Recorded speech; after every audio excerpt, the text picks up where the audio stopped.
নমস্কার। গল্পের সাথে কিছুক্ষণে আমি আপনাদের সকলকে স্বাগত জানাচ্ছি। আজ যে গল্পটি আমি পাঠ করতে চলেছি সেটি লিখেছেন সুচিত্রা ভট্টাচার্য এবং গল্পের নাম হলো সহেলি। আসুন তাহলে সকলে মিলে আমরা এই সুন্দর গল্পটা শুনে নিই। কতকাল পর যে দেখা হলো সহেলির সঙ্গে, তাও কিনা কলকাতায় নয়, দিল্লি, মুম্বাই, চেন্নাই, ব্যাঙ্গালোর, ভূভারতের কোথাও নয়, 7 সমুদ্র 13 নদী পেরিয়ে এসে এই সুদূর আমেরিকায়। না, পৃথিবীটা সত্যিই গোল। হাতের কফির কাপ প্রায় চলকে যাচ্ছিল। বিস্মিত মুখে বললাম, তুই তুই এখানে? সহেলি মুচকি মুচকি হাসছে। আমি তো এখানেই থাকি, আমি তো এখন আটলান্টারই বাসিন্দা। তাই? কবে এলি দেশে? অনেককাল। সহেলি মুহূর্ত ভাবল। তা নয় নয় করে প্রায় 10 বছর তো কেটে গেল। বলিস কি রে, আমি তো জানতাম তোরা দিল্লির ওদিকে আছিস। মৈনাক কোনো বড় কোম্পানিতে চাকরি পেয়ে নয়ডা চলে গেছে। নয়ডা নয়, গাজিয়াবাদ। ওখানে বছর 3-4 থাকার পরই তো। ও, মনটা সামান্য উদাস হয়ে গেল। কি কাণ্ড দেখ, বন্ধু বান্ধবদের কোনো খবরই পাই না আর। পাস না নাকি রাখিস না? সহেলি চোখ টিপল। তুই এখন কত বিখ্যাত হয়ে গেছিস, আমরা সব এলেবেলে বন্ধু। যা, কি যে বলিস, ছিলাম পুঁটি মাছ, হয়েছি মৌরলা। সাইজ যা ছিল তাই আছে, বাজারে সামান্য একটু ভাও বেড়েছে, এই যা। খুব বিনয় হচ্ছে। তোর কণ্ঠসুধা পান করার জন্য আটলান্টার বাঙালিরা কিরকম হাপিত্তেশ করে বসেছিল জানিস? এমন স্তুতি কার না ভালো লাগে, তবে আমার কান এখন এ ধরনের প্রশস্তিতে অভ্যস্ত হয়ে গেছে। আবৃত্তিকার হিসেবে বাংলা জুড়ে আমার আজকাল যথেষ্ট নাম ডাক। হিল্লি, দিল্লি, বহু জায়গা থেকে অনুষ্ঠানের জন্য আমন্ত্রণ আসে ঘন ঘন। এবার আমেরিকাতে উড়ে আসা ওই আবৃত্তির সুবাদে এসে দেখছি এই আটলান্টাতেও আমার ভক্তের সংখ্যা নেহাত কম নয়। অজস্র অটোগ্রাফ বিলোতে হচ্ছে, স্টলেও হু হু করে ক্যাসেট বিক্রি হচ্ছে আমার। এই তো এইমাত্র প্রোগ্রাম সেরে স্টেজ থেকে নামতেই প্রায় মব হওয়ার উপক্রম। তবু ছোটবেলার বন্ধুর মুখে প্রশংসা শুনতে একটু তো লজ্জাই করে। প্রসঙ্গ ঘুরিয়ে বললাম, মনে আছে আমাদের লাস্ট কবে দেখা হয়েছিল? নেই আবার? সেই রাকার বিয়েতে। কত বছর হলো বলতো? তা প্রায় 15-16 তো হবেই। সত্যি, দিন যায় না ঝড় যায়। মনে আছে বন্ধুরা মিলে কি হুল্লোড় করেছিলাম সেদিন, সারা রাত বাসর জাগা হলো। দারুণ জমেছিল। তোর পুচকেটাও তো আমাদের সঙ্গে তাল মিলিয়ে। সে আর পুচকে মোটেই নেই, ববুন এখন রীতিমতো ম্যান, 20 বছরের যুবক। তা তো হবেই। অডিটোরিয়ামের বিরাট লাউঞ্জের মতো জায়গাটায় ইতস্তত চেয়ার ছড়ানো।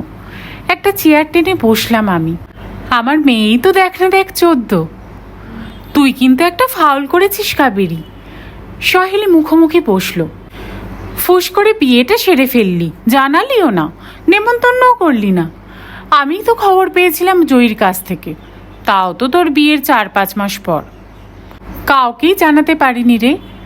অপ্রস্তুত মুখে বললাম। এমন হচপচ করে বিয়েটা হয়েছিল। হচপচ মানে খিচুড়ি? প্রায় সেই রকম। প্রতীক কুমার তখন চুল উড়ু উড়ু করে ঘুরে বেড়াতেন আর দিস্তে দিস্তে কবিতা লিখতেন। নো চাকরি, নো রোজগার। কোন মা বাপ ওরকম ভ্যাগাবান পাত্রের সঙ্গে বিয়ে দিতে রাজি হয় বল? অগত্যা, গৃহত্যাগ এবং আইনি গাঁটছড়া। ঠোঁট টিপে হাসলাম।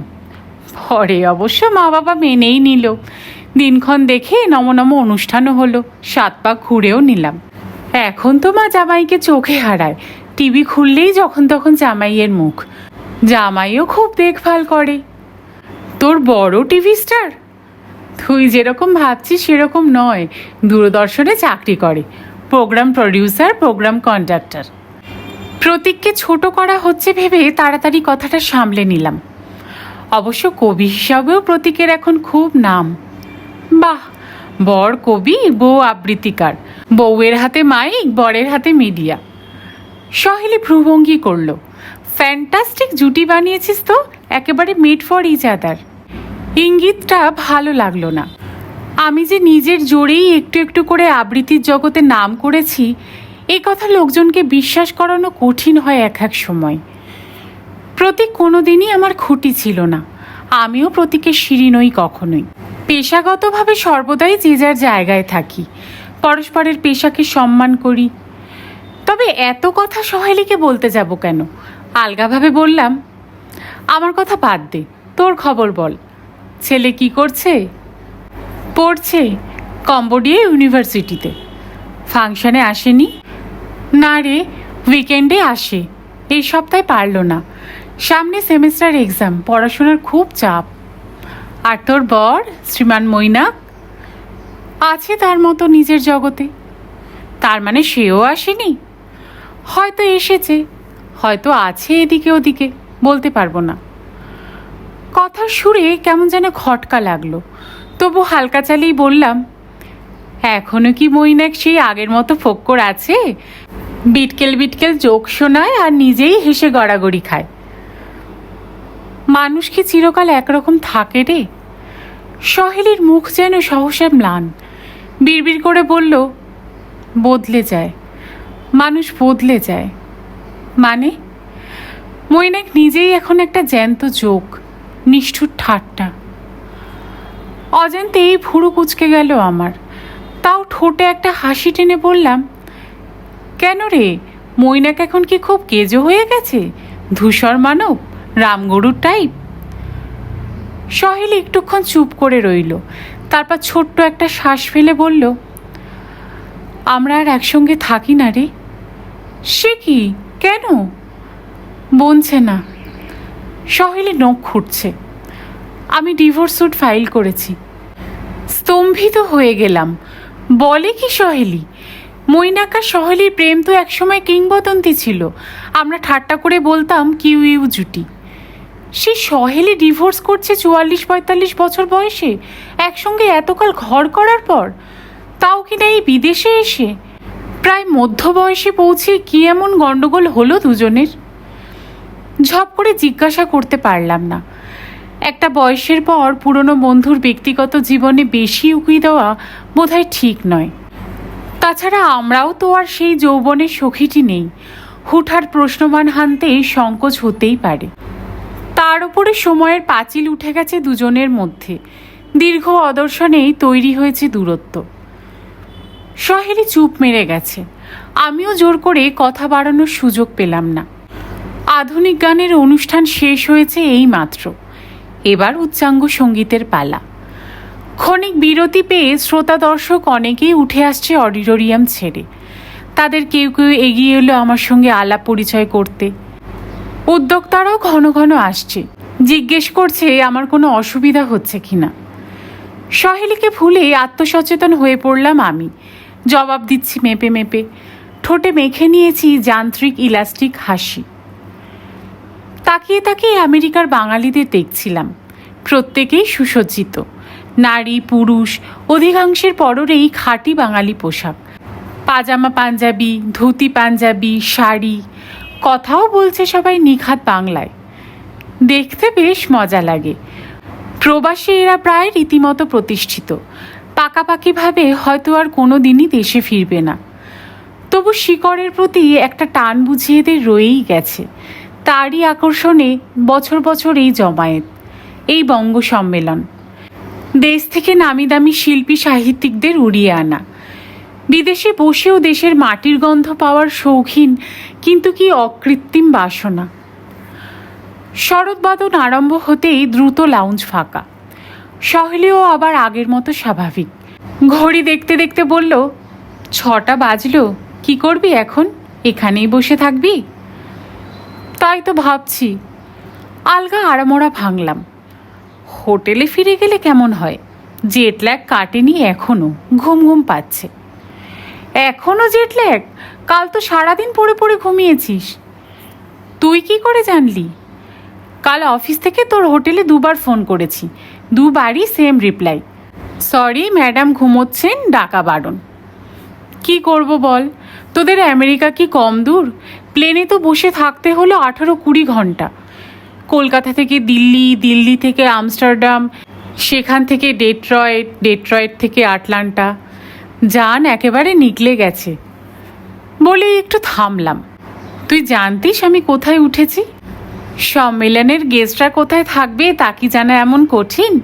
তাছাড়া আমার স্পেশাল ইন্টারেস্টও ছিল, তুই। ছটফট করছিলাম কবে তোর সঙ্গে দেখা হবে।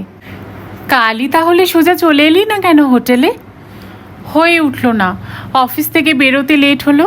তাছাড়া সন্ধেবেলা 8:30টার মধ্যে আমাকে বাড়ি ফিরতে হয়। কেন, ওরকম বাধা টাইম কেন? আছে কারণ। অনেকক্ষণ পর সহেলি মুচকি হাসলো।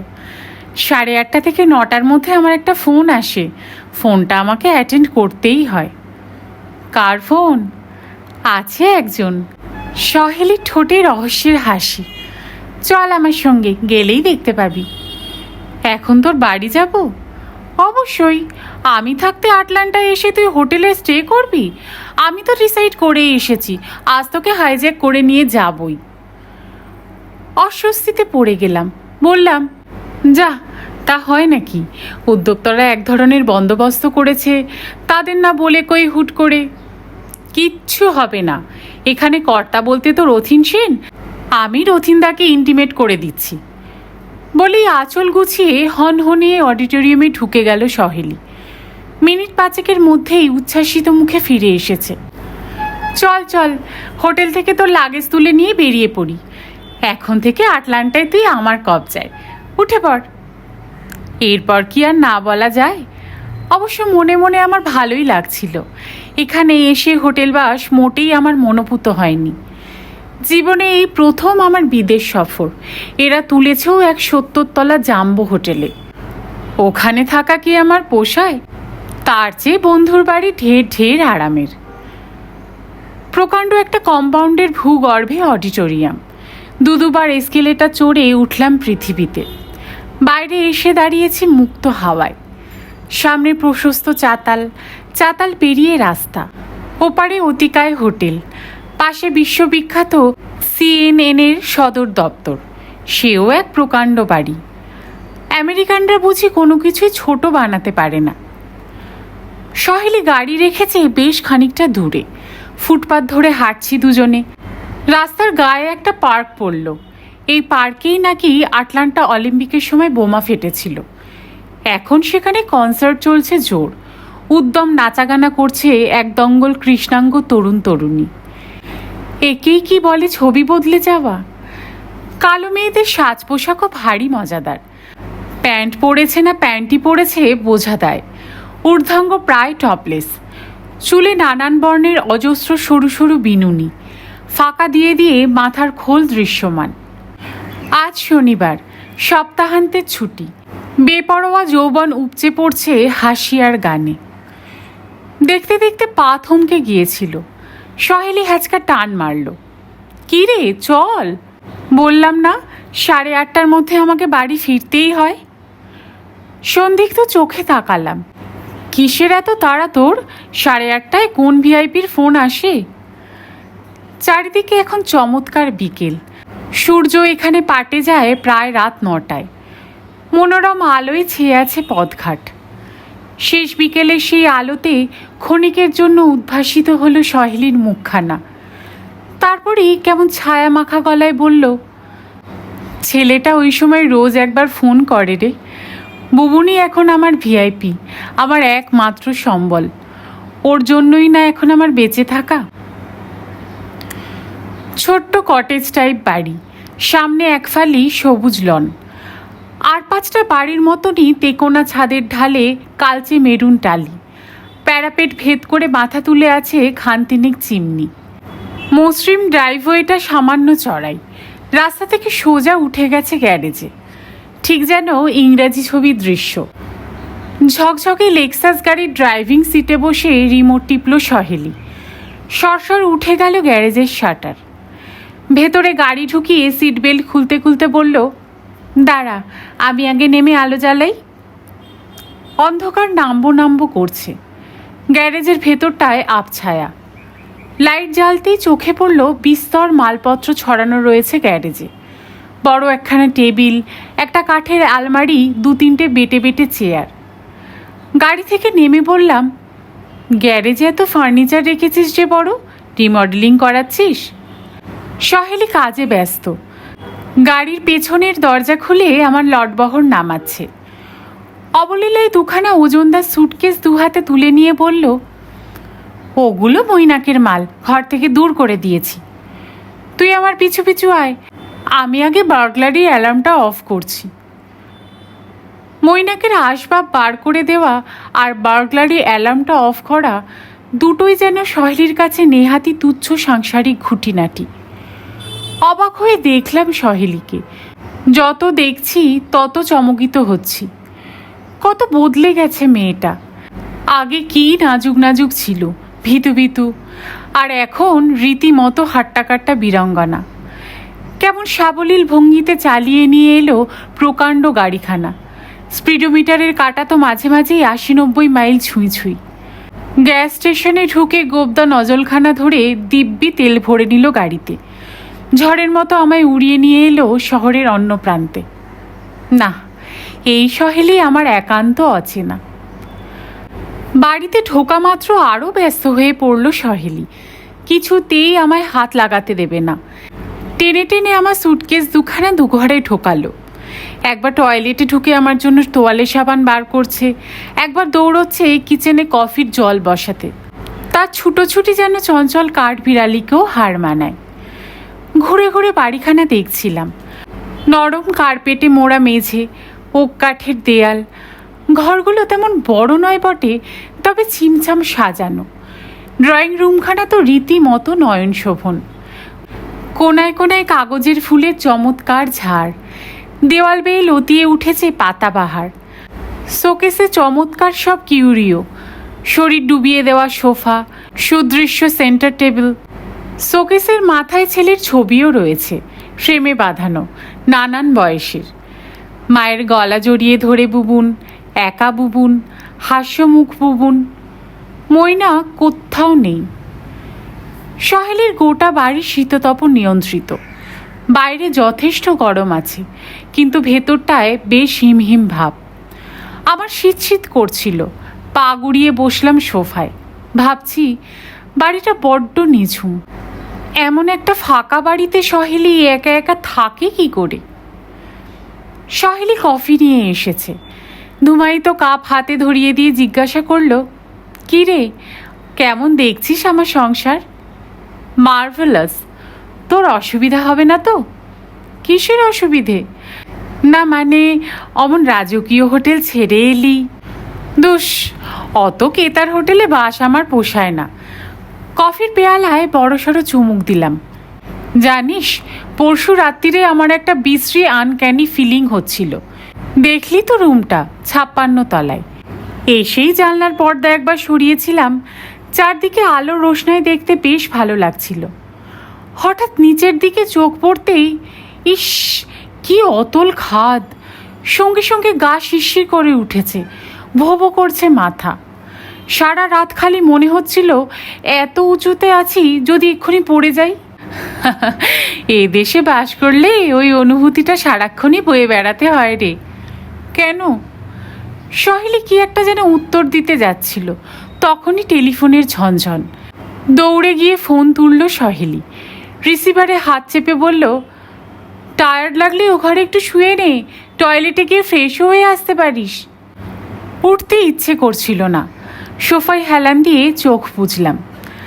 মা ছেলের সংলাপের টুকরো টুকরো অংশ কানে আসছিল। বুবুনের সারাদিনের কর্মকাণ্ডের বিবরণ পুঙ্খানুপুঙ্খভাবে জেনে নিচ্ছে সহেলি। কি খেয়েছে ছেলে, কি কি করলো আজ, ব্যাংক থেকে টাকা পয়সা তোলা নিয়েও কি যেন পরামর্শ দিল বুবুনকে। আমার গল্পও শোনাচ্ছে সবিস্তারে। বুবুনও কি যেন সব জিজ্ঞাসা করলো। হ্যাঁ করে জবাব দিল সহেলি। কথা শেষ করে বসে আছে ঝুম হয়ে। খানিক পরে আপন মনেই বলে উঠল, ছেলেটার জন্য আমার খুব কষ্ট হয় রে। তা তো হবেই। মাথা দোলালাম। ছেলে ছেড়ে এভাবে একা একা থাকা। আমার কথা ভেবে বলছি না রে, বুবুনের কথা বলছি। আমাকে নিয়ে সবসময় এত দুশ্চিন্তা করে ছেলেটা। এই তো জিজ্ঞাসা করছিল বাবা সম্মেলনে এসেছিল কিনা, আমার সঙ্গে দেখা হয়েছে কিনা। সর্বক্ষণই একটা আতঙ্ক, এই বুঝি মৈনাক আমাকে কোনো অপমান করলো। চোখের সামনে তো দেখেছে আমাকে কি যন্ত্রণাটাই না সহ্য করতে হয়েছে। সহেলি নাক টানল। সব থেকে খারাপ লাগে কি জানিস, বাবাকেও এখন মনে প্রাণে ঘেন্না করে, অথচ ওই বাবা কদিন আগেও ওর প্রাণ ছিল। সবচেয়ে প্রিয় মানুষের পতন দেখলে এই বয়সের ছেলের কি সাংঘাতিক রিয়াকশন হতে পারে তুই ভাব। কতটা অপমান, কতটা লজ্জা। সহেলির গলা ধরে এসেছে। উঠে গিয়ে পাশে বসলাম, হাত রেখেছি পিঠে। কি হয়েছিল ওটা কি তোদের, কেন এমন হয়ে গেল? সে একটা লম্বা কাহিনী, কোত্থেকে যে শুরু করি। সহেলি গলা ছাড়ল। গত বছরের আগের বছর আমি আর বুবুন দেশে গিয়েছিলাম মাসখানেকের জন্য। মার শরীরটা খারাপ হয়েছিল, প্লাস দিদির মেয়েটারও বিয়ে ছিল। মইনা কিছুতেই গেল না। ওর অফিসে নাকি ভয়ঙ্কর চাপ, কিছুতেই ছুটি নেওয়া যাবে না। ফিরে এসেও প্রথমটা কিছু বুঝতে পারিনি। হঠাৎ একসময় নজর পড়ল মৈনাক যেন কেমন বদলে গেছে। অফিস থেকে অনেক রাত করে বাড়ি ফেরে, উইকেন্ডে উদ্ভট কোনো অছিলায় দুমদাম ভ্যানিশ করে যায়। ড্রিঙ্কের মাত্রাটাও বেড়ে গেছে, কাছে আসতে চায় না, আদর করতে গেলে বিরক্ত হয়। কীরকম যেন একটা বিপদের গন্ধ পাচ্ছিলাম। একদিন ভালো করে চেপে ধরতেই চড়াং করে রেগে গেল। হুড় হুড় করে বলে দিল সে এখন অন্য এক মহিলাকে ভালোবাসে, তাকে ছাড়া আর কিছুতেই থাকতে পারবে না। আমি যেন ওকে কোনোভাবে বোর না করি। শুনে তো আমার মাথায় বজ্রাঘাত। খুব কান্নাকাটি করেছিলাম দেখে বুঝি ওর করুণা হলো। সমঝোতা করে বলল, অ্যাফেয়ার যখন একটা হয়েই গেছে এখন তো আর উপায় নেই, একটু সময় দাও, আস্তে আস্তে সরে আসবো। আমি কি নির্বোধ ভাব, কথাটা বিশ্বাসও করে ফেললাম। মাস 3-4 পর আবিষ্কার করলাম সবই চালিয়ে যাচ্ছে লুকিয়ে চুরিয়ে। তারপর তো আর কোনো লুকোচুরিটাও রইল না। সেই মহিলার বাড়িতে গিয়েই পড়ে থাকে দিনরাত, সারাক্ষণ মদে চুর। আমি আর ভুবন গিয়ে কতদিন রাত বিরেতে ওই মহিলার বাড়ি থেকে তুলে নিয়ে এসেছি মৈনাককে। শেষ ঘাটা দিল ডিসেম্বরে। হঠাৎ একদিন দুপুরবেলা আমার অফিসে ফোন, আমি আর চন্দ্রা কন্টিনেন্ট ট্যুরে যাচ্ছি, অনর্থক উতলা হয়েও না, মাস 2 পরে ফিরব। ভাব ভাব ভাব তুই ইনসাল্টটা। তখনও টের পাইনি আরও কত বড় সর্বনাশটা করে গেছে। আমার মুখে কথা সরছিল না। এর পরেও সর্বনাশের বাকি থাকে। অস্ফুটে বললাম, কি করেছে? আমাকে নিঃস্ব করে দিয়ে গেছে। নেক্সট উইকে ব্যাংকে গিয়ে আবিষ্কার করলাম আমাদের জয়েন্ট অ্যাকাউন্ট একেবারে শূন্য। আমাদের জমানো সর্বস্ব তুলে নিয়ে গেছে যাওয়ার সময়। ঠিক তখনই বুবুনের ফিস দিতে হবে ইউনিভার্সিটিতে। জানিস তো এখানে হায়ার এডুকেশন মানে হাতির খরচ, তার উপর এই বাড়ির দেনা, গাড়ির লোন। ফিরে এসে শয়তানটা এ বাড়ির ছায়া মারালো না, সোজা উঠল গিয়ে মহিলার ডেরায়। তুই বল, এরপর কোন মেয়ে মানুষ তার সঙ্গে সম্পর্ক টিকিয়ে রাখতে চাইবে? কি সাংঘাতিক লোক ভাব, নিজে ছেলেটার কথা একবারও চিন্তা করলো না, সমস্ত দায় দায়িত্ব টোকা মেরে ঝেড়ে ফেলে দিল। এর উত্তরে কি বলবো আমি? পাথরের মতো বসে আছি। মৈনাকের মুখটা মনে করার চেষ্টা করছিলাম। কলেজে পড়ার সময় সহেলির জন্য কি পাগলটাই না ছিল। ইঞ্জিনিয়ারিংয়ের ক্লাস ছেড়ে এসে ঘন্টার পর ঘন্টা অপেক্ষা করত করিডোরে।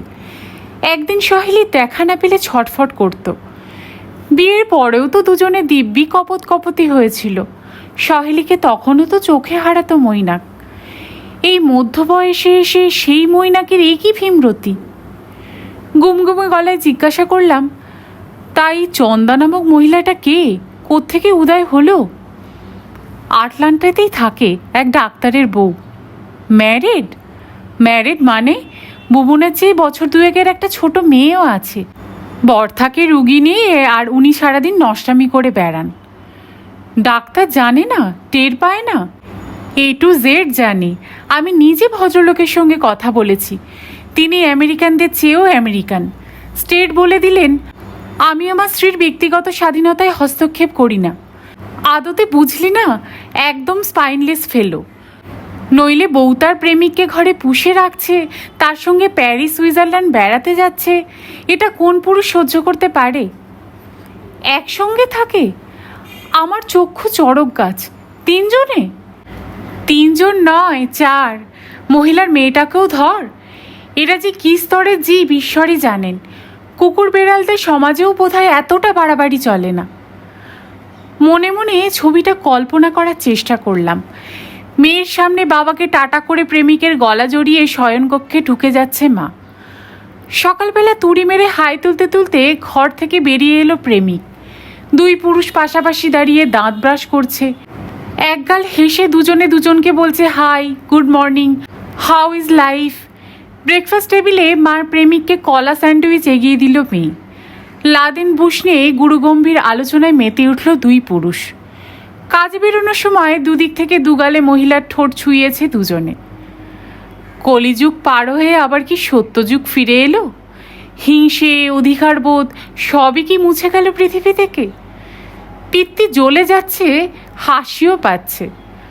জিজ্ঞাসা করলাম, মহিলাকে দেখতে কেমন? রূপের ধুনুচি, আলগা একটা চটক আছে, ঢং করে কথা বলে, ড্রিঙ্ক করে নাচতে পারে, যত্রতত্র শুয়ে পড়তে পারে। বুঝেছি, ঢলানি। এসব মহিলাকে চাপকে সিধে করতে হয়। কে চাপকাবে? ওই মেনেমুখ বরটা?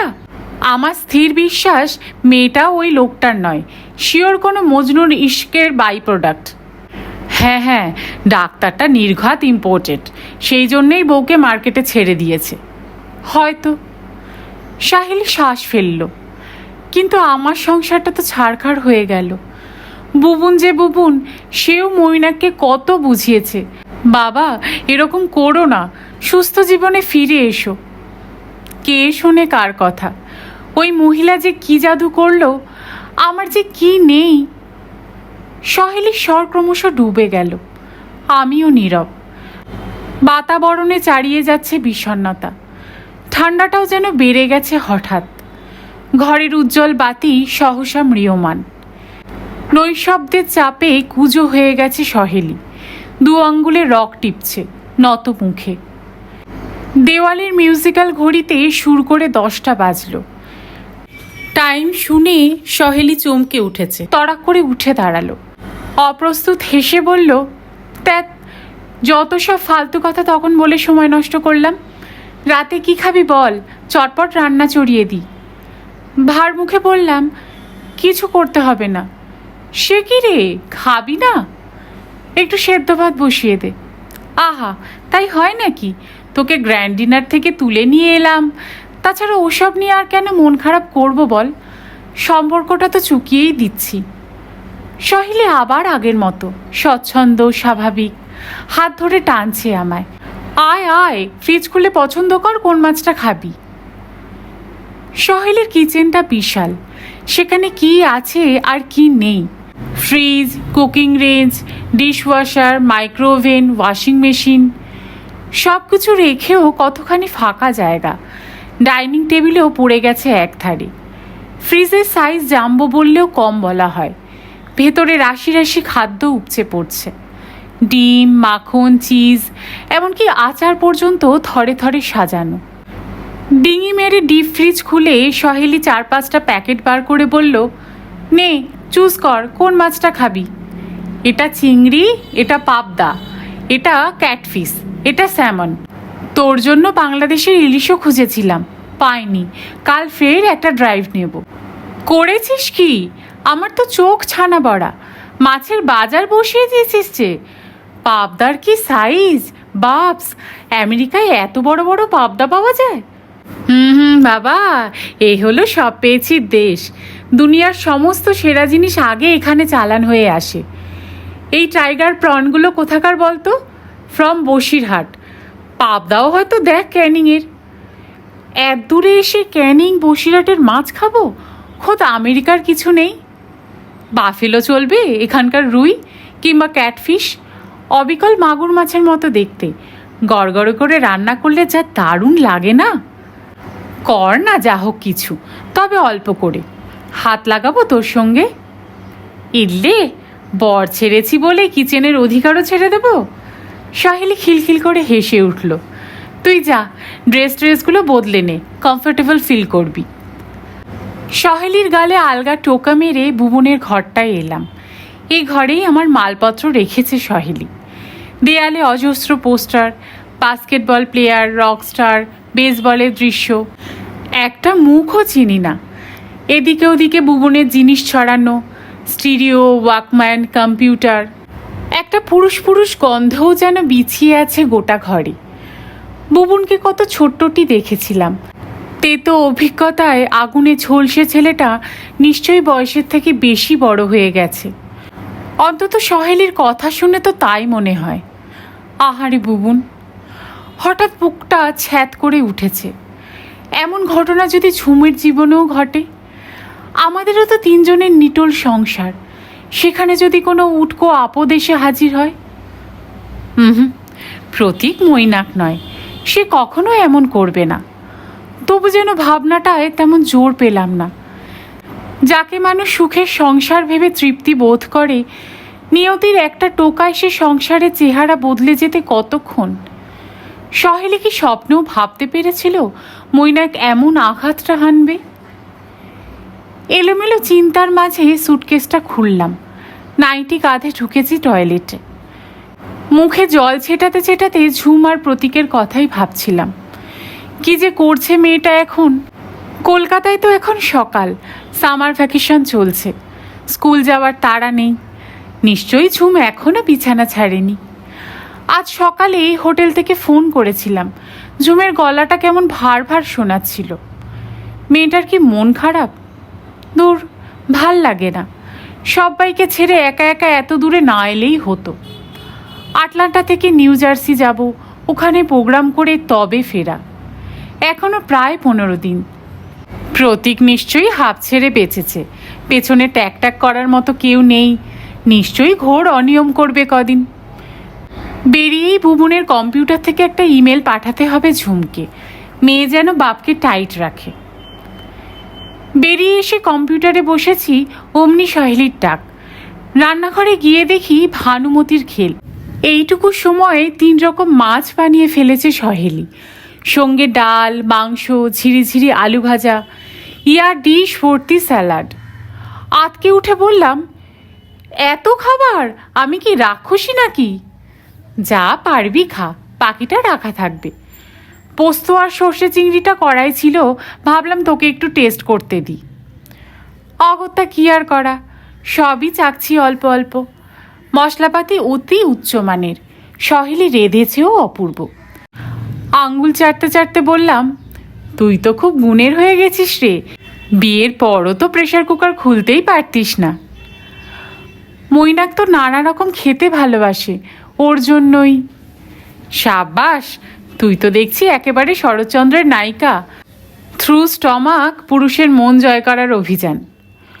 কথাটা বলে ফেলেই অস্বস্তি হলো। সহেলির মুখ কালচে মেরে গেছে। কথাটা ঘুরিয়ে বললাম, তোর ছেলে কি খেতে ভালোবাসে? কচু। কিচ্ছু মুখে তোলে না, ভাত ডাল তো ছুঁয়েই দেখে না। বেঙ্গলি খানা বুবুনের বিলকুল না পছন্দ। এতাল বেতাল কথা বলছি দুজনে খেতে খেতে। খাওয়ার পরেও কলেজ লাইফের কথা উঠল, পুরনো বন্ধুদের গল্প, আমার ঘর সংসারের উপাখ্যান। আশ্চর্য, যে কোনো কথাতেই সহেলি স্টিয়ারিং ঘুরে যায় সেই মৈনাকের দিকে। মৈনাক কি বলতো, কি করতো, কোন কোনটা পছন্দ অপছন্দ ছিল মৈনাকের, এরকম অজস্র হাজিবাজি। আবার একটু খেয়াল হলেই সামলে নিচ্ছে নিজেকে। জোর গলায় বোঝাতে চাইছে মৈনাককেও ভুলেই গেছে। কাটা ঘায়ে নুনের ছিটেগুলোই শুধু জ্বালায়, এই যা। গল্প করতে করতেই হুঁশ ফিরেছে সহেলির। লাফিয়ে উঠে বলল, যা যা, অনেক রাত হলো, এবার শুয়ে পড়। কাল সকালে ব্রেকফাস্ট করেই বেরিয়ে পড়তে হবে। সকালে কেন? বঙ্গ সম্মেলন তো কাল বিকেলে, 4টে নাগাদ রওনা দিলেই যথেষ্ট। ও মা, ওয়ালমার্ট মল সব ঘুরবি না? কাল তোকে এখানকার সবচেয়ে বড় মলে নিয়ে যাব, জর্জিয়া মল। দোকানগুলো দেখলে চোখ ফেরাতে পারবি না, উইন্ডো শপিং করলেই মন ভরে যায়। বলতে বলতে ভুবনের ঘরে এসে আমার জন্য বিছানা করছে সহেলি।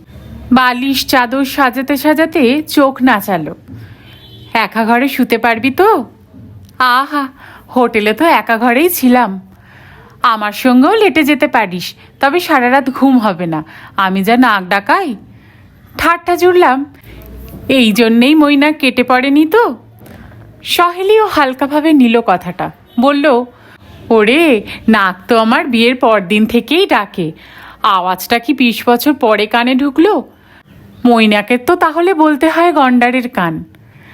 হাসিতে ফেটে পড়লাম দুজনে, হাসতে হাসতেই চলে গেল সহেলি। শুয়ে আমারও ঘুম আসছিল না। কলকাতায় এখন দুপুর পা রেখেছে। আমার বায়ো ক্লক এখনও আটলান্টায় রপ্ত হয়নি। ডাকলেই বা নিদ্রাদেবী আসবেন কেন?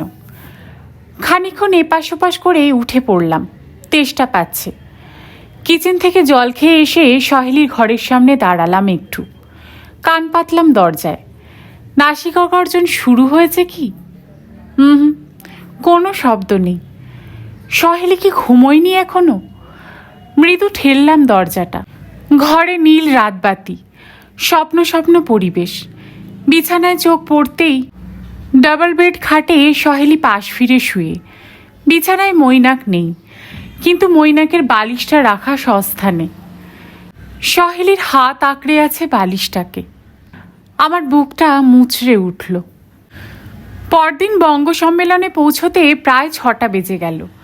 সকাল থেকে প্রচুর হুটোপুটি হয়েছে। এ দোকান ও দোকান, এ বাজার সে বাজার।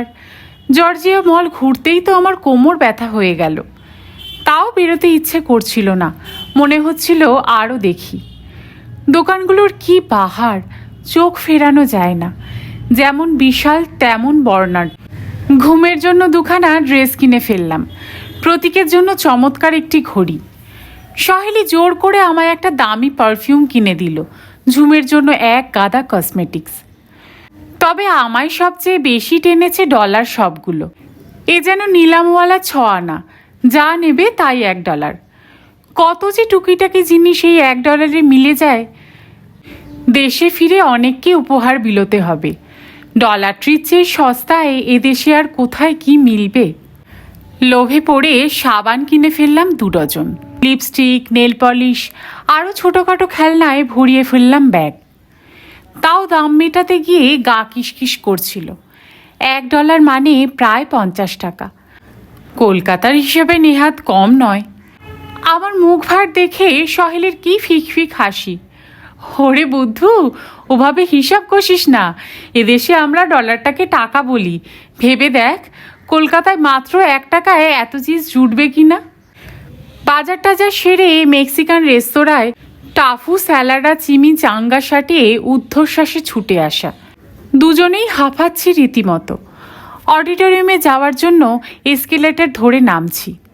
হঠাৎ সহেলি আমার কবজি খামচে ধরল। ওই দেখ, ওই দেখ, ওরা এসেছে। কারা? মৈনাক আর চন্দ্রা। সত্যি তো, এক্সিবিশন হলের সামনে দাঁড়িয়ে কার সঙ্গে যেন হাত মুখ নেড়ে কথা বলছে মৈনাক। পরনে কাঁথা স্টিচের কারুকার্যময় তসর পাঞ্জাবি, অলিগড়ি পায়জামা। বেশ মোটা হয়ে গেছে মৈনাক, চুল কমে এসেছে, মধ্যপ্রদেশ স্ফীত। তবু চিনতে অসুবিধা হয় না। মানুষের বাইরেটা আর কতটুকুই বা বদলায়।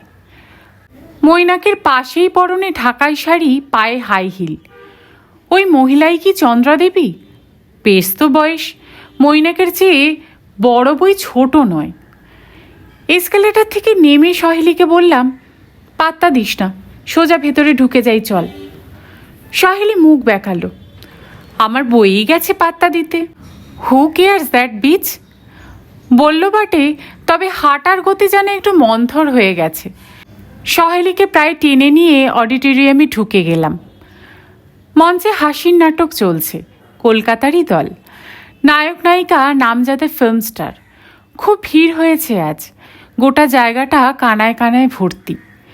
ক্ষণে ক্ষণে হাস্যরোল, ঘন ঘন হাততালি। দারুণ জমে গেছে নাটকটা। চেয়ার না পেয়ে একপাশে দাঁড়িয়ে গেলাম। দেখা নাটক, তবুও সংলাপের কারিকুরিতে হেসে উঠছি মাঝে মাঝে। হঠাৎ নজর পড়ল সহেলির মুখে হাসির চিহ্ন মাত্র নেই। তাকিয়ে আছে স্টেজের দিকে, কিন্তু কিছু দেখছেও না, শুনছেও না। চাপা স্বরে জিজ্ঞাসা করলাম, কি রে, কি ভাবছিস? সহেলি হিস হিস করে উঠল। তার কি কান দুটো কাটা? শরম হায়ার বালাই নেই, নাচতে নাচতে জোরে চলে এসেছে। তাতে তুই আপসেট হচ্ছিস কেন?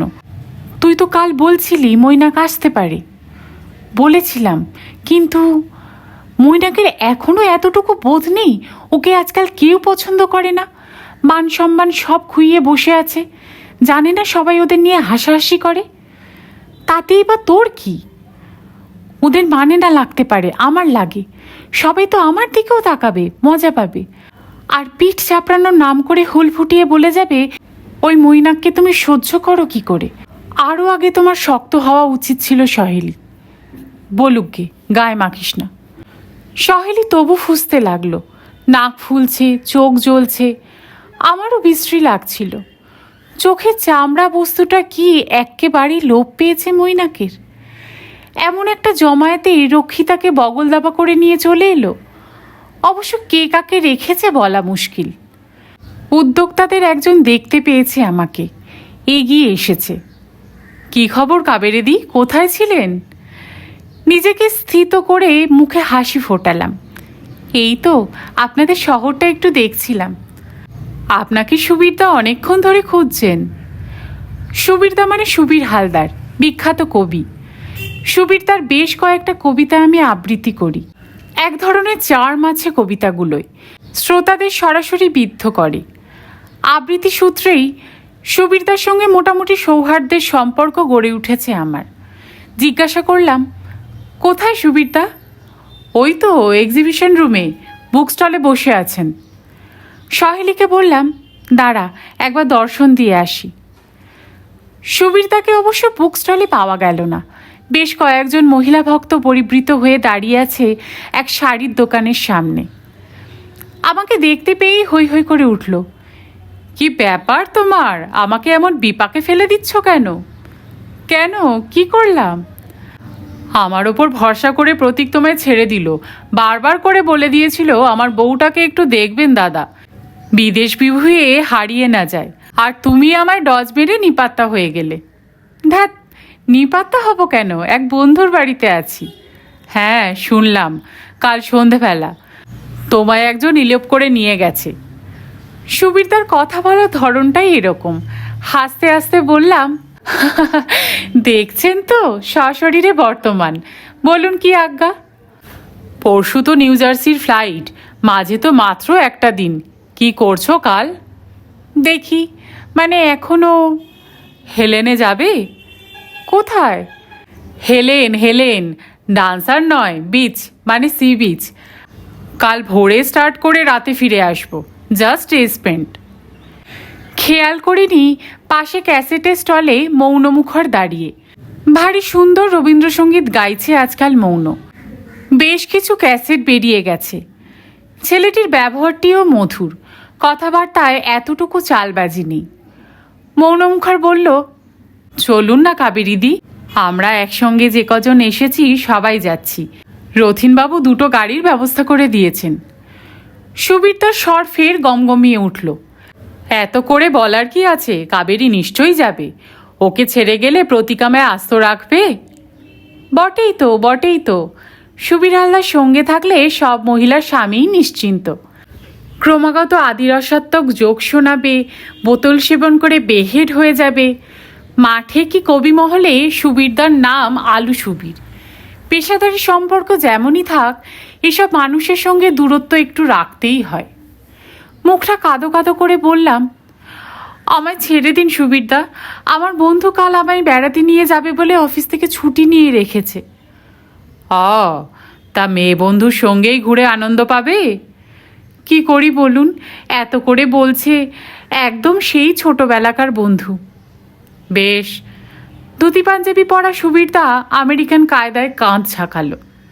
পকেট থেকে একটা নস্যির ডিবে বের করে নস্যি ঠুকছে নাকে। চোখ মুখ লাল করে ভোম হয়ে রইল একটু।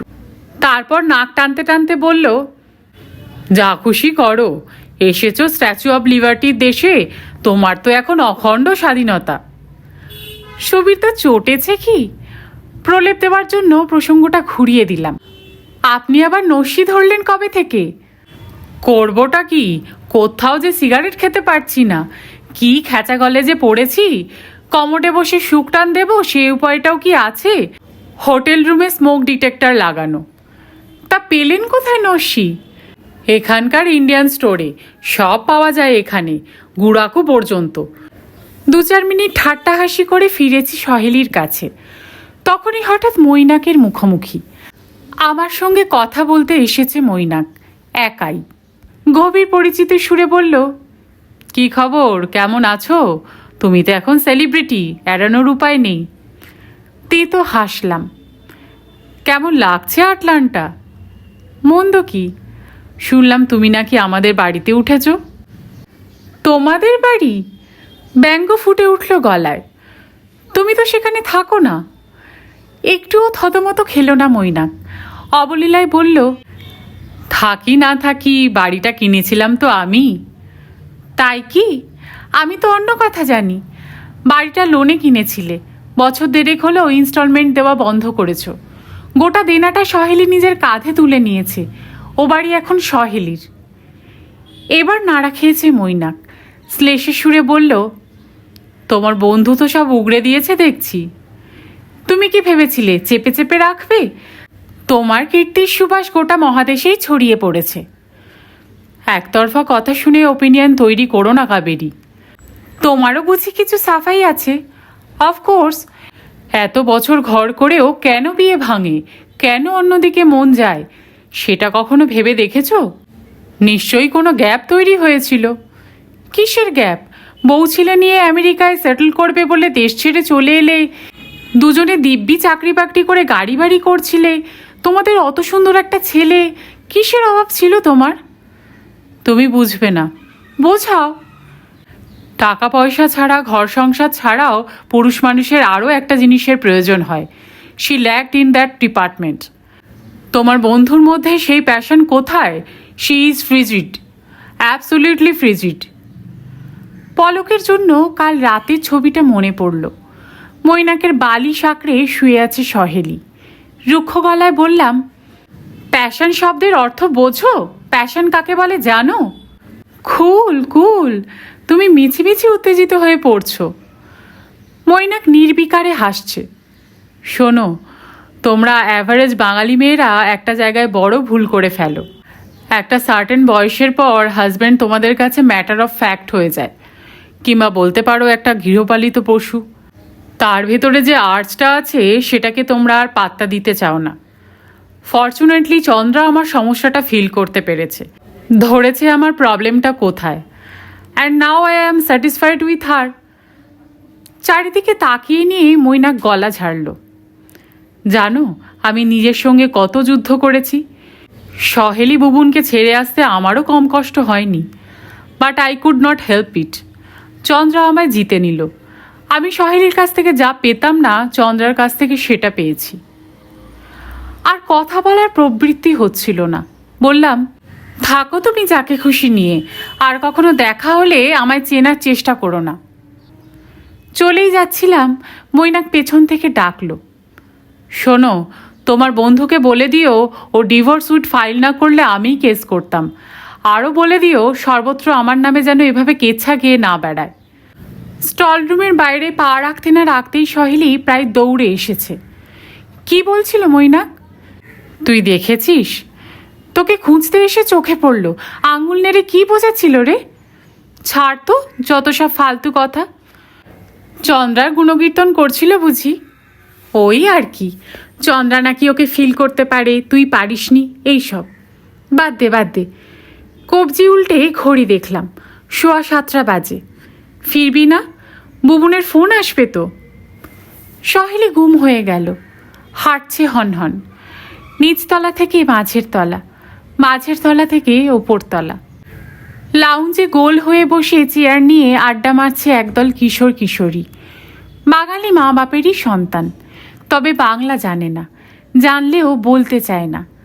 কথা বলে এক অদ্ভুত নাকি সুরে, বিচিত্র আমেরিকান অ্যাকসেন্টে। বঙ্গ সম্মেলন নিয়ে এরা কণামাত্র উৎসাহী নয়, ভুলেও বাংলা অনুষ্ঠান দেখে না। বাবা মার উপরোধে স্রেফ দয়া করে পিতৃপুরুষের ক্ল্যানের সংখ্যা বাড়াতে এসেছে। ওই দঙ্গলেরই একটি মেয়ে সহেলিকে দেখে হাত নাড়ল। হাই ম্যাসমি, কেমন আছো? How is Bubun? Saheli hot করে ঘুরে দাঁড়িয়েছে, পলকে বিস্ফোরিত হলো, চোস্ত আমেরিকান ইংরেজিতে খেকিয়ে উঠল। এই, বুবনের সঙ্গে তোর কি? খবরদার যদি আমার ছেলের দিকে তাকাস আর আমাকে মাসি বলে রাখিস। তো স্পর্ধা তো কম নয়। কুত্তির বাচ্চা কুত্তি, তোর নোংরা মাটা কোন সুবাদে আমার বোন হয়? সহেলির আকস্মিক আক্রমণে মেয়েটা হাউ হাউ করে উঠতে যাচ্ছিল। সঙ্গে সঙ্গে ফের ধমক, চুপ চুপ, একটাও কথা নয়। ভদ্রবাড়ির ছেলে মেয়েদের সঙ্গে বসে আছিস কোন মুখে? যা যা, মা মেয়ে গলা জড়িয়ে খদ্দের ধরগে যা। বন্ধুদের সামনে অপমানের ঝাঁজে ভ্যাবাচাকা খেয়ে গেছে মেয়েটা, ফ্যাল ফ্যাল তাকাচ্ছে। বাকি ছেলে মেয়েগুলো সহেলির রণরঙ্গিনী মূর্তি দেখে সন্ত্রস্ত। মেঝে পা ঠুকছিল সহেলি, গড় গড় করছিল। আমি টানতে টানতে বাইরে নিয়ে এলাম সহেলিকে। রাস্তায় এসে বললাম, তুই কি পাগল হয়ে গেলি? সহেলি নিরুত্তর। মেয়েটাকে ওভাবে বললি কেন? যেমনই হোক, ওর কি দোষ? মার ওপর ঝাল মেয়ের ওপর ছাড়বি কেন? তাছাড়া মেয়েটা তো কত ছোট। সহেলি খপ করে আমার হাতটা চেপে ধরল, করুণ মুখে বলল, কেন ওরকম করলাম বলতো? সত্যি কি আমার মাথা খারাপ হয়ে গেছে? তাই তো মনে হচ্ছে। এত উত্তেজিত হবি কেন? ছি ছি ছি ছি। সহেলি অস্থিরভাবে মাথা চাকাচ্ছে। বাচ্চা কাচ্চা মেয়েগুলোর সামনে বরুণ, সংঘমিত্রার ছেলেটা ছিল, দেবলদার মেয়ে, ওরা কি ভাবলো আমার সম্পর্কে? নিশ্চয়ই বাড়িতে বলবে। হে, আমি কি করলাম? পিঠে হাত রাখলাম সহেলির, নরম গলায় বললাম, শান্ত হ, আর কখনো পাবলিকালি মাথা গরম করিস না। এতে তো নিজের মানটাই যাই, তাই না? সহেলি কি বুঝলো কে জানে, হাঁটছে ধীর পায়ে। টের পাচ্ছি একটা ঝড় চলছে ভেতরে। গাড়িতে ওঠা পর্যন্ত একটাও কথা বলল না, ড্রাইভিং সিটে বসে আছে নিশ্চল। আবার স্মরণ করিয়ে দিলাম, এই স্টার্ট কর, বুবুনের ফোন আসবে যে। সহেলি ঝুঁকে স্টিয়ারিংয়ে মাথা রাখলো, তারপরেই ডুকরে উঠেছে কান্নায়। কেন ওরা মৈনাককে কেড়ে নিল? কেন কেন? রাত্রিরে ভালো করে ঘুমোতে পারলাম না। ছেঁড়া ছেঁড়া ভাবনা পাক খাচ্ছিল মাথায়। সহেলিকে কেমন প্রহেলিকার মতো লাগছিল। মানুষের মন সত্যিই জটিল ধাঁধা। যে মৈনাক সহেলিকে লাথি মেরে চলে গেল, তার জন্য এখনো কেন ছটফট করছে সহেলি? নিজের বিচ্ছেদের মামলা এনেছে, অথচ কিছুতেই মন থেকে ছাড়তে পারছে না মৈনাককে। আমি হলে তো ওরকম বরের আর মুখ দর্শনই করতাম না। সহেলি কেন এত দুর্বল হয়ে পড়ছে? ভালোবাসা? অপমানের পাকে এক গলা ডুবে গেলেও ভালোবাসা অবশিষ্ট থাকে? নাকি সহেলি নিজের হেরে যাওয়াটা মানতে পারছে না? পরাজয়ই বা কিসের? সহেলি তো যথেষ্ট মাথা উঁচু করে বেঁচে আছে। চিন্তাগুলো মাথায় নিয়েই ভোরের দিকে বুঝি একটু ঘুম এসেছিল। জাগলাম সহেলির ডাকাডাকিতে। কি রে, তুই তো দেখি আমার থেকেও বেশি নাক ডাকাস, উঠবি না? আড়ামোড়া ভেঙে বললাম, কটা বাজে? 8:45। চল স্নান সেরে নে। গরম কাপ মাথার কাছে নামিয়ে রাখলো সহেলি। চায়ে চুমুক দিতে দিতে তোর ইমেলটাও চেক করে নিস। নেই, কোনো বৈদ্যুতিক বার্তা নেই আমার জন্য। বুকটা কেমন ফাঁকা ফাঁকা ঠেকল। কালও আসেনি। নিয়মিত মেল করবে বলে কথা দিয়েছিল, বেমালুম ভুলে গেল বাপ মেয়ে। একেই কি বলে চোখের আড়াল হয়ে গেলে মনের আড়াল হয়ে যাওয়া? মন খারাপ করে বসে থাকার জন্যেই অনবরত তাড়া লাগাচ্ছে সহেলি। এখন সে আবার আগের মতো স্বচ্ছন্দ, স্বাভাবিক, উচ্ছল। গলা ছেড়ে গান গাইতে গাইতে ব্রেকফাস্ট বানালো। জিন্স আর টি শার্ট পরে ঝটপট তৈরি। গ্যারেজ থেকে গাড়ি বার করে পোঁ প্যাঁ হর্ন বাজাচ্ছে।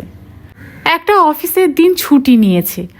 আধখানা মুহূর্ত সে আজ হেলায় হারাতে রাজি নয়। মার্টিন লুথার কিংয়ের সমাধি ঘুরিয়ে সহেলি আমায় নিয়ে গেল কোকাকোলা মিউজিয়ামে। যতই জগঝম্প এলাহি ব্যাপার হোক না কেন, কারখানা দেখতে আর কতক্ষণই বা ভালো লাগে। তবে বিনি পয়সায় নানা স্বাদের পানীয় চাখা গেল, ওইটুকুই যা লাভ। তারপর স্টোন মাউন্টেন দেখে দ্বীপ্রাহরিক আহার। শীতল চীনের রেস্তোরাঁয় বড় বড় কাঁকড়া ভাজা আর চিংড়ি মাছ ভাজা সহযোগে বাফে লাঞ্চ। আহা, কি সুখাদ্য! খেয়ে যখন বেরোলাম, পেট একেবারে টইটুম্বর। এরপর আর ছুটোছুটির ইচ্ছে ছিল না। এসি গাড়িতে বসে টের পাওয়া যায় না বটে, তবে আজ গরম পড়েছে জব্বর। আমেরিকার আবহে নিখাত বিহারি হলকা। স্টোন মাউন্টেনে মাত্র ৮ ঘন্টা মতো ছিলাম। পাহাড়ের গায়ে আমেরিকার স্বাধীনতা যুদ্ধের স্মারক কি দেখব, রোদ্দুরে গা হাত পা পুড়ে যাওয়ার জোগাড়। কিন্তু সহেলি আজ শেষ না দেখিয়ে ছাড়বে না। গাড়ি হাঁকিয়ে চলল লেক লেনিয়ায়। পথে পাবালিক্স থেকে ঢাউস একখানা লেমনেডের বোতল কিনে নিয়েছে। চুমুক দিতে দিতে ছুটছি 2 সখী, ধুলোবিহীন চওড়া চওড়া রাজপথ পেয়ে, শৃঙ্খলাপরায়ণ গাড়ি স্রোতের সঙ্গী হয়ে। লেক লেনিয়া দেখে চোখ জুড়িয়ে গেল। সবুজের মাঝে প্রকাণ্ড এক জলাশয় এঁকে বেঁকে ঘুরিয়ে পেঁচিয়ে কত দিকে যে ছড়ানো। মাঝে মাঝে দ্বীপও আছে, গাছপালায় ছাওয়া। জলের বুকে কোথাও চলেছে উদ্দামে ওয়াটার স্কিইং, কোথাও বাচ্চারা হুল্লোড় করছে কোমর সমান জলে, কোথাও ঘাটে কোনো সাদা কালো মেম সাহেবের স্নানের উল্লাস। নির্জনতা খুঁজে একেবারে জলের কিনারায় গিয়ে বসলাম আমরা, মেপেল গাছের ছায়ায়। ঘাসে পা ছড়িয়ে দিল সহেলি, বলল, চাইলে একটু গড়িয়েও নিতে পারিস। বসে থাকতেই ভালো লাগছে, কি সুন্দর হাওয়া দিচ্ছে রে এদিকটায়। নিশ্চুপ হয়ে উপভোগ করছি শান্ত নিস্তব্ধতা। হঠাৎ একটা পাখির ডাক শুনতে পেলাম, চেনা চেনা, অনেকটা যেন ফিঙে পাখির ধরন। মাথা তুলে মেপল পাতার ফাঁকে ফাঁকে খুঁজলাম পাখিটাকে। দেখতে না পেয়ে আবারও চোখ রেখেছি জলে। হাঁসের দল চড়ে বেড়াচ্ছে আপন মনে। ছোট ছোট ঢেউ তীর তীর ছুঁয়ে যাচ্ছে পাড়, দুলছে। মায়াবীর হ্রদে জলের কম্পন ক্রমশ আবিষ্ট করে দিচ্ছিল আমাকে। এই মুহূর্তে মনেই পড়ে না সেই কোন 7 সমুদ্র 13 নদীর ওপরে এক দুঃখী হিঞ্জি শহরে আমার বাস। ঘোর ছিঁড়ে গেল সহসা। বিকট একটা আওয়াজ তুলে জল ছেত্রে ছুটে চলেছে ওয়াটার স্কিয়ার। স্কি শুদ্ধ পাক খেল শূন্যে। আস্ত একখানা সামারসন্ট দিয়ে আবার চিরছে জলতল। চোখ কুচকে বললাম, ইস, কি ডেঞ্জারাস খেলা! মানুষ এসব খেলায় কি সুখ পায়। সহেলি উদাসভাবে বলল, যার যাতে আনন্দ। একটু বেখেয়াল হলেই তো হাড়গোড় ভেঙে পড়ে থাকবে। কত লোক তো শুনেছি এই করতে গিয়ে মারাও যায়। ওই স্কি কার্নেওয়ালাগুলো কি সে খবর রাখে না? খুব রাখে। তবুও জেনে শুনেও তো খেলছে। উত্তেজনা ছাড়া মানুষ বোধহয় থাকতে পারে না। সহেলি আমার দিকে ফিরল। মৈনাকের কথাই ধর, ও কি এতই নির্বোধ যে বোঝে না চন্দ্রার সঙ্গে খেলাটার পরিণতি কি? নিষিদ্ধ পুলকের চার্ম কতদিন থাকবে? তারপর তো বাকি ফুরুত। অন্য কোনো ডালে বসে লেজ নাড়বে, অফকোর্স আসল গাছটা না ছেড়ে। তখন মৈনাকের কি দশাটা হবে তুই ভাব। আরও বেশি মদ খাবে, আরও নিজেকে বেশি ধ্বংস করবে, তাই তো? কথাটা হয়তো ভুল নয়, তবু চোখ পাকালাম। মৈনাকের ভবিষ্যৎ না ভেবে কি তোর ঘুম হচ্ছে না? ওই বজ্জাত্তার শোকে তুই আবার কেঁদে ফেলবি মনে হচ্ছে। শুধু মৈনাক নয় রে, নিজের কথাও ভাবছি। দিব্যি সংসারটা ছিল। বয়স তো আমাদের কারোরই থেমে থাকছে না, আস্তে আস্তে বুড়িই হচ্ছি। ভেবেছিলাম আমরা পরস্পর পাশাপাশি বেঁচে থাকতে পারবো, তাও তো হলো না। একটা সেট ফিউচার ছিল, সেই ছকটাই উল্টে গেল। মৈনাক তো একাই হয়ে যাবে, কিন্তু আমারও তো একই ফিউচার, একই ডেস্টিনি। এই দেশটার সব ভালো, আড়ম্বর আছে, সুখ সুবিধার অন্ত নেই, কিন্তু এখানে একা একা থাকা যে কি ভয়ঙ্কর। অত ভাবছিস কেন? তোর তো বুবুন আছে। ছেলে মানুষের মতো কথা বলিস না। বুবুন আমায় প্রচণ্ড ভালোবাসে, সে আমার জন্য ওয়ারিড, আমাকে আগলে রাখার চেষ্টা করছে, সবই সত্যি। কিন্তু সেও তো একটু একটু করে নিজের বৃত্তে ঢুকে পড়বে, ঢুকতেই হবে। মার কথা ভেবে তার জীবনে কোনো স্বাদ আহ্লাদ থাকবে না, উইকেন্ড এনজয় করবে না, ডেটিং করবে না, তার জীবনে গার্লফ্রেন্ড আসবে না, সে নিজের সংসার বসাবে না, এ নিশ্চয়ই আমি আশা করতে পারি না। আমি বা অত স্বার্থপর হব কেন? আর হতে চাইলেও বুবুনও বা তা মানবে কেন? কদিন পরেই তো এই 8:30 থেকে 9টার মধ্যে ফোন করাটাও ওর কাছে একটা বোরিং রিচুয়াল হয়ে দাঁড়াবে। আমার যতই খারাপ লাগুক, যতই অস্থির হই, এসব তো আমায় মানতেই হবে। সুতরাং সহেলি প্রকাণ্ড বড় একটা দীর্ঘ নিঃশ্বাস ফেলল। আর কিছু বলছে না। সহেলির চুপ করে থাকাটা আমার অসহ্য লাগছিল। জিজ্ঞেস করলাম, সুতরাং কি পরিণতি সেই একই, প্রায় মৈনাকেরই মতো? একা বেঁচে থাকা, একদিন একা একাই মরে পচে হেজে যাওয়া? সহেলি বিষণ্ণ হাসল। তুই হয়তো ভাবছিস আমি এই অছিলায় আবার মৈনাকের সঙ্গে একটা বোঝাপড়া করে নিয়ে একই সঙ্গে থাকার কথা ভাবব। হুম, আমাদের সম্পর্কটা আর জোড়া লাগবে না। তবে আয়রনিটা হলো, ডেঞ্জার গেম না খেলেও আমাকে হাড়গোড় ভেঙে হয়ে যেতে হবে। সত্যিই তো, এ যেন head we win tail I lose. Saheli ভবিষ্যতে সত্যিই তো কোনো আলো রেখা নেই। মৈনাক অত কাণ্ডের পরও যেভাবে ওর মনটাকে দখল করে আছে, নতুন কোনো সঙ্গী খুঁজে নিয়ে নিজেকে স্থির করাও সহেলির পক্ষে বোধহয় আর সম্ভব নয়। সহেলির কাঁধে হাত রাখলাম। এক কাজ কর না, এখানকার পাত্তারি গুটিয়ে দেশে ফিরে চল। তাহলেই প্রবলেম সলভড। অন্তত বিদেশে একা একা পৌঁছতে তো হবে না। হ্যাঁ, আমারও মাঝে মাঝে চিন্তাটা আসে। আর বছর কয়েকের মধ্যে এই ভুবন দাঁড়িয়ে যাবে। তখন তো আমি ব্যাক টু প্যাভিলিয়ন হতেই পারি। ছেলে এখানে রইল, ভুবন এখানকার পরিবেশে রপ্ত হয়ে গেছে। ওখানে ওকে নিয়ে গেলে ওর ওপর ইনজাস্টিস করা হবে। আমি না হয় মাঝে মাঝে ওকে এসে দেখে যাব। কিন্তু এই প্ল্যানটাতেও তো স্বস্তি পাই না। কেন? দেশে ফিরবো কোথায়, কার কাছে? শ্বশুরবাড়ির কথা বাদ দে, ওই ফ্যাক্টরটা তো বাতিলই হয়ে গেছে। কেন? তোর দেওর ননদরা যোগাযোগ রাখে না? কচিত কখনো মেল করে, বিজয়ায়, নিউ ইয়ারে। মৈনাকের কীর্তির কথা তাদের জানিয়েছিস? সব জেনেছে। প্রথম প্রথম বেল্লেল্লাপানার কথা শুনিয়ে নিয়ম মাফিক একটু হা উতাস করেছিল। এখন তাদের আর তেমন মাথা ব্যথা নেই। মৈনাকের বাবা মা তো ছেলের কাছ থেকে ডলার পেলেই খুশি। আর দেওর ননদের ভাবটা এমন, তোমরা বিদেশে গিয়ে কে কী করছো না করছো তোমরা বোঝো, আমরা বেশি নাক গলিয়ে কী করব। ইনফ্যাক্ট এবার বুবুনের জন্মদিনে ওরা তো উইশ করতেও ভুলে গেছে। ওদের গুলি মার, ওরা তো আর তোর ইনলস থাকছে না, তুই নিজের ফ্যামিলির সঙ্গে থাকবি। হুম, নিজের ফ্যামিলি? হাসালি। দাদা বৌদিরা ঠিকই আছে, দিদি জামাইবাবুও আছে, কিন্তু তাদের তো নিজস্ব জগৎ আছে, ঘর সংসার আছে। সেখানে গিয়ে গুঁতো মেরে কতটা ঢুকতে পারবো? যদিও দাদা বৌদিরা সবসময়ই ডাকছে, দিদিও বলেছে আর থাকিস না ওখানে, চলে আয় চলে আয়, তবু ভরসা পাই না। মাসিমাও তো আছেন এখন, মাসিমাকে নিয়ে থাকবি। মাইবার কতদিন?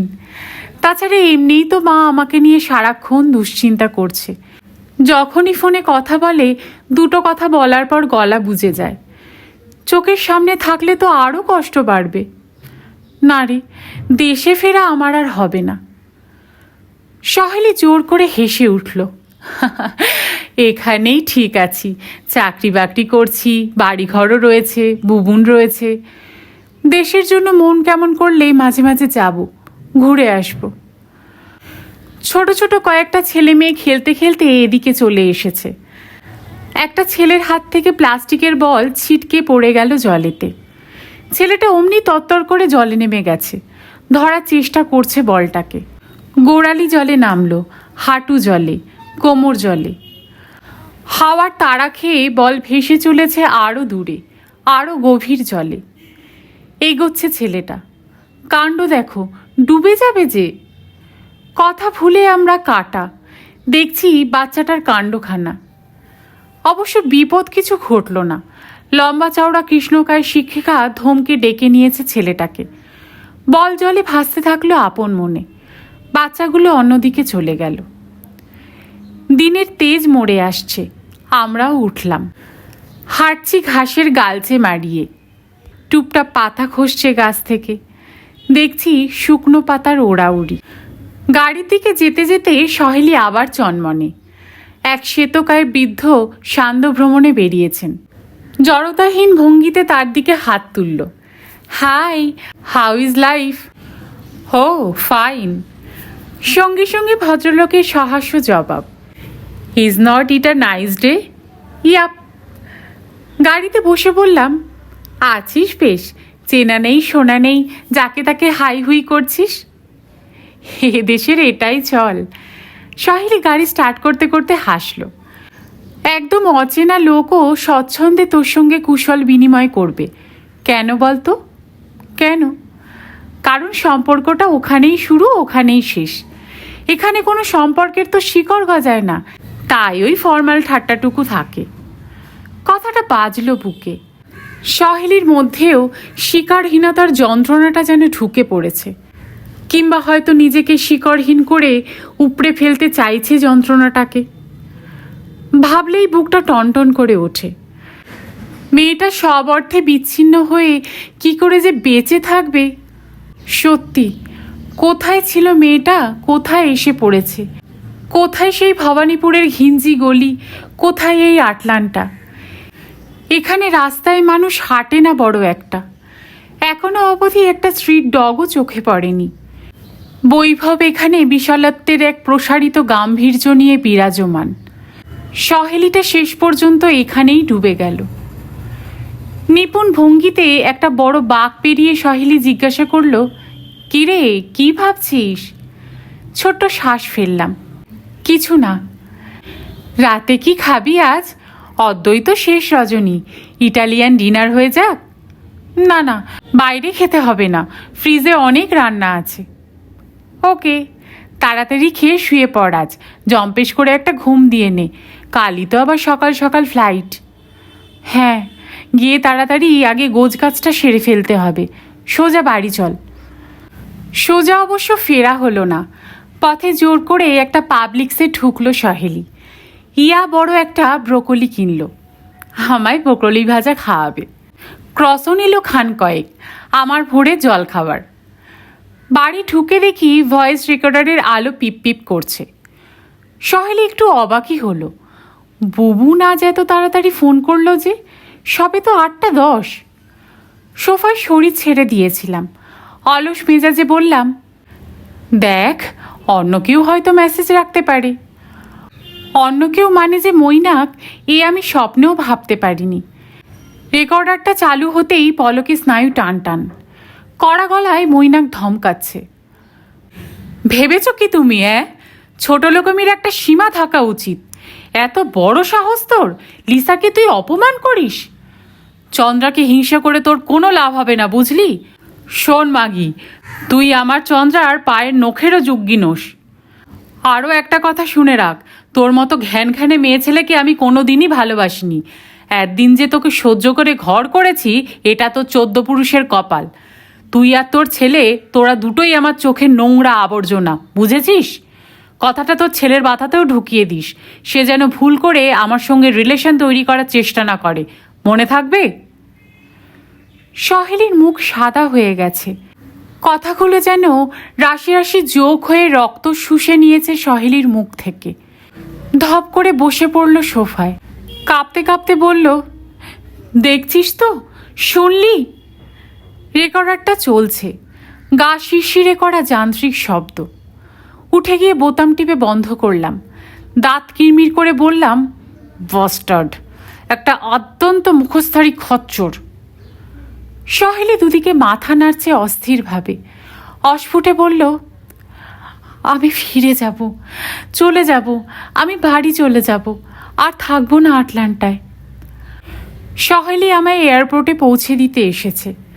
এখান থেকে আর সে বাড়ি ফিরবে না, অফিসে চলে যাবে। আজ থেকে আবার তার কেজো দিনের শুরু। সুটকেস দুটো ট্রলিতে চাপিয়ে সহেলি ঠেলছে, আমায় হাত লাগাতে দিচ্ছে না। লাউঞ্জে ঢুকতেই সুবিরদার গাঁক গাঁক গলা, এই যে কাবেরী, তুমি তো ডেঞ্জারাস, আর একটু দেরি করলে আমাদের প্লেন ফেল হয়ে যেত। লজ্জায় পেলাম। সাথী সঙ্গীরা সকলেই এসে গেছে, মালপত্র চেক ইন না করে অপেক্ষা করছে আমার জন্য।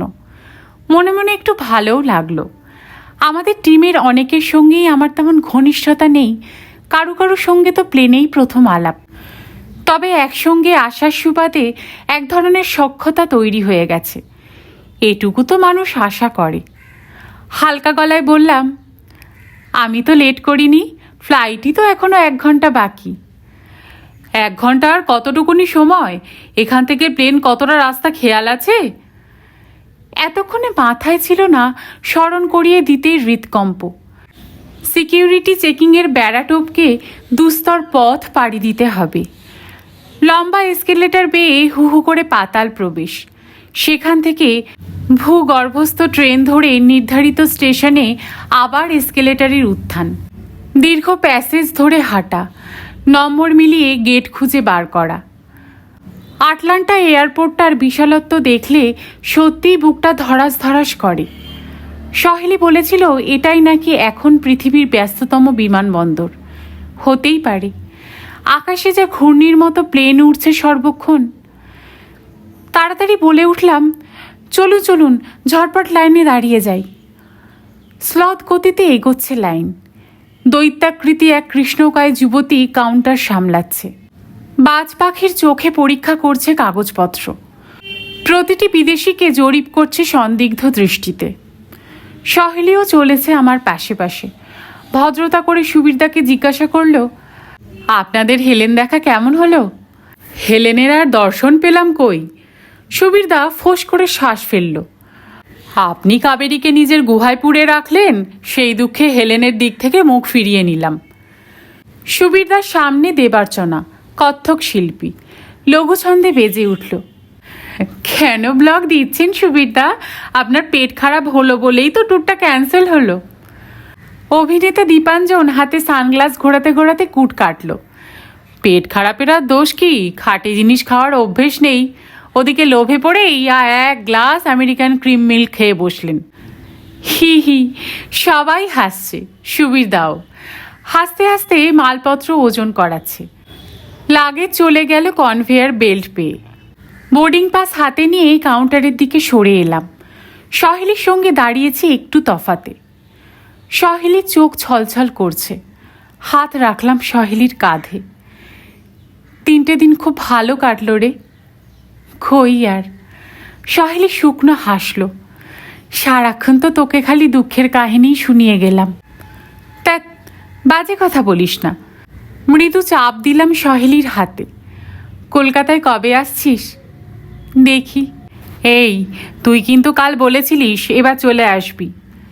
যাব তো, সব দিক আগে একটু সামলে সুমলে নিই। বুবুনের পড়াশোনাটা আগে শেষ হোক। হ্যাঁ, তারপরই আয়। এখানে তোর পড়ে থাকার আর কোনো মানেই হয় না। দেখি। কি তবে দেখি করছিস? বুঝিসই তো বুবুনের পড়াশোনার কি হিউজ খরচ। সহেলি ঠোক গিলল। এর সঙ্গে বাড়ির ইনস্টলমেন্ট, গাড়ির লোন সবই তো চালাতে হচ্ছে। তো হাতে কিছু পয়সা করি না জমিয়ে কি করে যাই বল? তাহলে তোরা যাওয়া হয়েছে। ছেলের পড়া শেষ হবে, ছেলে দাঁড়াবে, তারপর তুই টাকা জমাবি, ততদিনে বুড়ি হয়ে যাবি। সহেলি কোনো প্রতিবাদ করল না, আমার হাতের ওপর হাত রেখেছে। একটুক্ষণ মুখের দিকে তাকিয়ে থেকে চোখ নামিয়ে নিল। ভিজে গলায় বলল, সন্ধেবেলা একটা ফোন করিস নিউ জার্সি থেকে। মৌনমুখর ডাকছে চেঁচিয়ে, কাবেরীদি আসুন। সিকিউরিটি চেকিংয়ের জন্য চলেছি দল বেঁধে। বাঁক নেওয়ার আগে ঘুরে তাকালাম পেছন পানে। সহেলি দাঁড়িয়ে, ডালপালাহীন নিষ্পত্র গাছের মতো একা, হাত নাড়ছে। বুকটা চিনচিন করে উঠল। বুঝতে পারছি সহেলি ফিরবে না, অন্তত মৈনাক যতদিন আটলান্টায় আছে। শেষ করলাম সুচিত্রা ভট্টাচার্যের একটি রচনা, সহেলি। গল্প পাঠ আপনাদের কেমন লাগছে আমাকে প্লিজ কমেন্ট করে জানাবেন। আর গল্প পাঠ যদি ভালো লাগে তবে গল্পটাকে একটা লাইক করে দেবেন। চ্যানেলে যদি নতুন বন্ধু হয়ে থাকেন আজ, তবে চ্যানেলটাকে প্লিজ সাবস্ক্রাইব করে নেবেন আর তার সঙ্গে অল নোটিফিকেশনটা অন করে দেবেন। এরকমই নতুন নতুন আরও সুন্দর সুন্দর গল্প নিয়ে আমি চলে আসবো আমাদের এই চ্যানেলে। ততদিনে সকলে খুব ভালো থাকবেন, সুস্থ থাকবেন। গল্প শোনার জন্য আপনাদের সকলকে অসংখ্য ধন্যবাদ।